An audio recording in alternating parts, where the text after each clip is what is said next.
At dinner one night in the boarding house where Andy Donovan lived, near 2nd Avenue, his landlady introduced him to a new paying guest, Miss Conway. "Nice to meet you, Mr. Donovan," said Miss Conway quietly, and then she went back to her meal. She was an uninteresting young woman in a boring brown dress. Andy gave her a smile and forgot her at once. 2 weeks later, Andy was smoking a cigar outside the front door when he heard someone coming out. He turned to see who it was and was pleasantly surprised.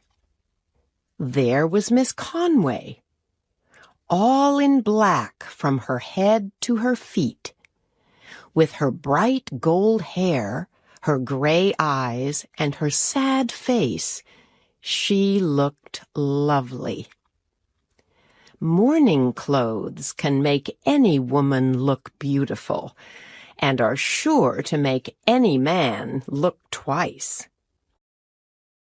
Andy immediately decided not to forget Miss Conway. He dropped his half-finished cigar on the ground and said, "It's a fine evening, Miss Conway." "For those with a heart to enjoy it, Mr. Donovan," she replied sadly, looking down. "I hope there hasn't been a death in the family," he said. "Not really in the family," she replied. "But I won't worry you with my troubles." "Worry me?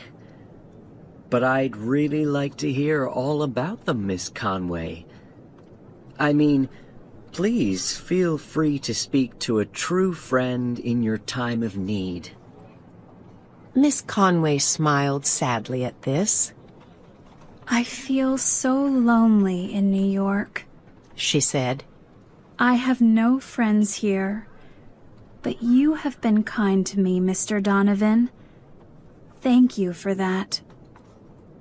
It was true. Andy sometimes passed the salt to her at the dinner table. "You're right," he said. "It's hard when you're alone. But why don't you take a walk in the park? That'll make you feel better, I'm sure. I'll go along with you if you want." "Thank you, Mr. Donovan. I'd like that. If you're happy to take a walk with someone like me, who has a sad and heavy heart."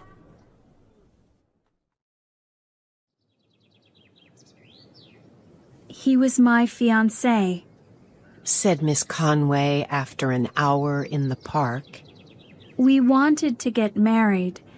He was a real Italian count with a big old house in Italy. Count Fernando Mazzini was his name, and he was a great dresser. Father didn't agree to it, of course. When we ran away together, he came after us and found us. In the end, when he learned how rich Fernando was, Father agreed to a spring wedding.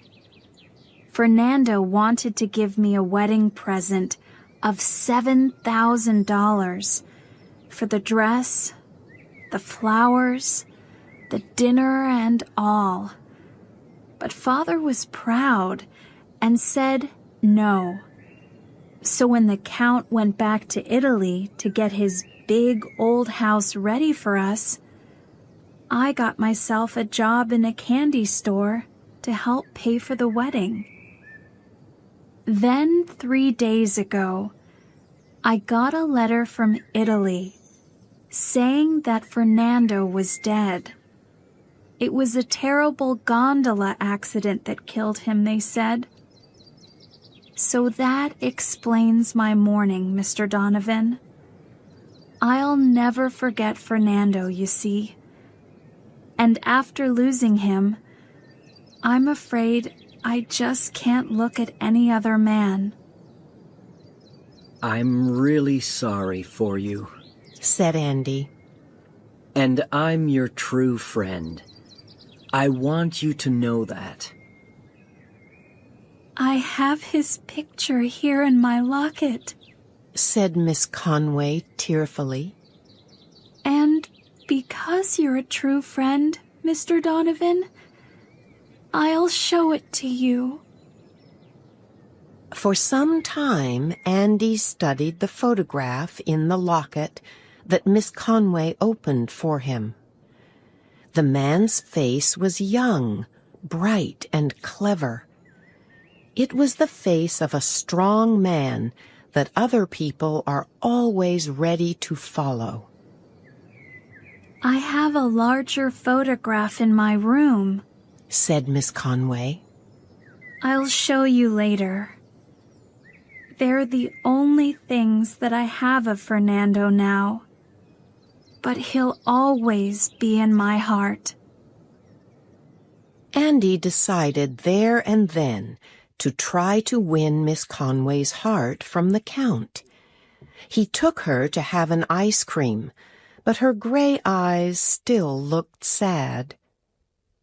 That evening, she brought down the larger photograph and showed it to Andy.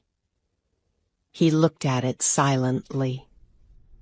He gave this to me the night that he left for Italy, said Miss Conway. A fine-looking man, said Andy. Now, would you like to come out with me again next Sunday afternoon? A month later, they told the landlady and the other guests at the boarding house of their plans to get married. Miss Conway stayed in mourning. A week after that, they were sitting in the park near the boarding house. Andy's usually smiling face was dark with worry, and he was strangely silent. What's the matter, Andy? Asked Miss Conway. Well, you've heard of Big Mike Sullivan, haven't you? Said Andy after a while. No, I haven't. Who is he? He's a great New York politician and a friend of mine. I met him today, and he wants to come to our wedding. I'd really like him to come. Okay, so he can be our guest.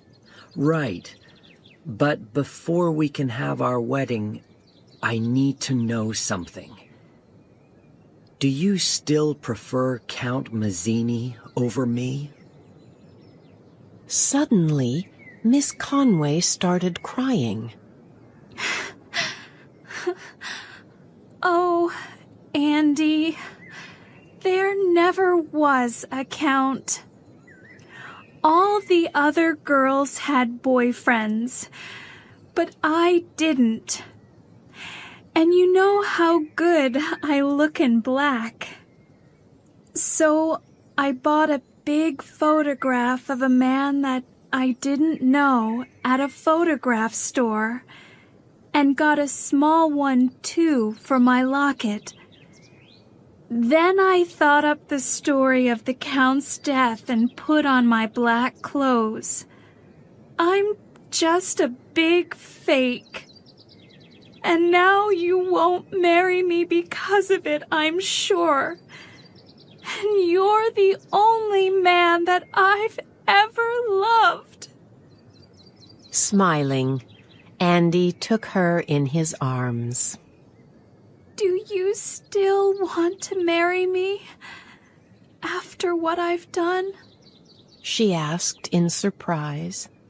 Of course, he replied.